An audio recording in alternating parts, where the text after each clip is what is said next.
YG akhirnya buka suara soal rencana besar Baby Monster di 2026.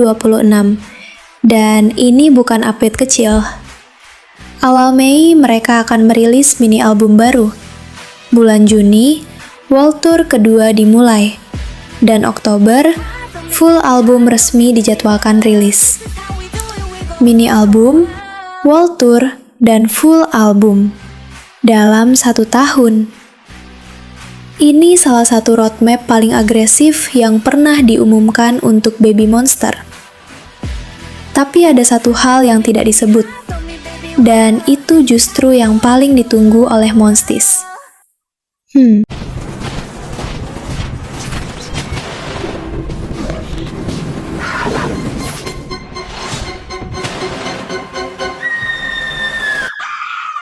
Kita mulai dari awal.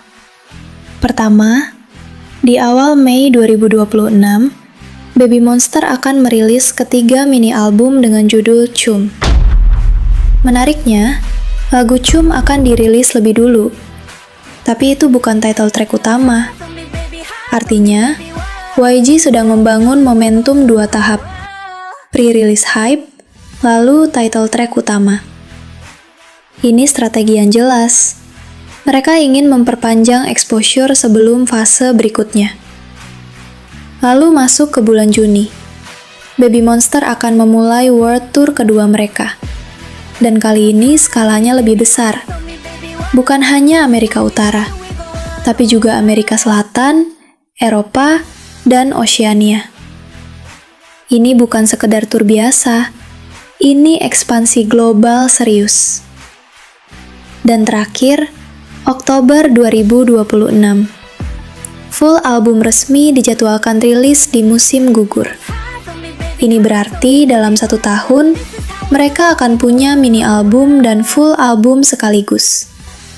Itu bukan jadwal rookie lagi. Itu jadwal grup yang sedang dikonsolidasikan secara global. Sekarang kita lihat dari sisi strategi. Kenapa mini album dulu sebelum full album? Karena mini album di Mei bisa jadi pemanasan sebelum World Tour dimulai di Juni. Lagu-lagu baru bisa langsung dibawa ke panggung global. Lalu kenapa full album Oktober? Karena Q4 adalah periode kuat di industri. Rilis di musim gugur memberi waktu cukup untuk promosi dan positioning akhir tahun.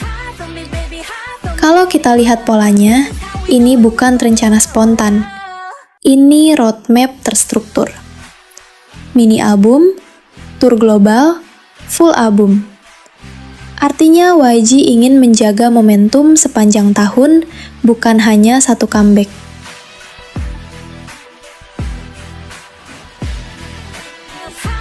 World Tour kedua yang lebih luas, itu sinyal besar.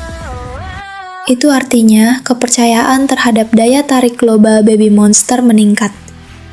Mereka tidak lagi diuji, mereka sedang diposisikan. Dan kalau full album rilis setelah tour berjalan, itu bisa memperkuat fanbase yang sudah terkumpul selama tour. Secara industri, ini fase konsolidasi. 2024 sampai 2025 adalah fase pembuktian. 2026 terlihat seperti fase ekspansi.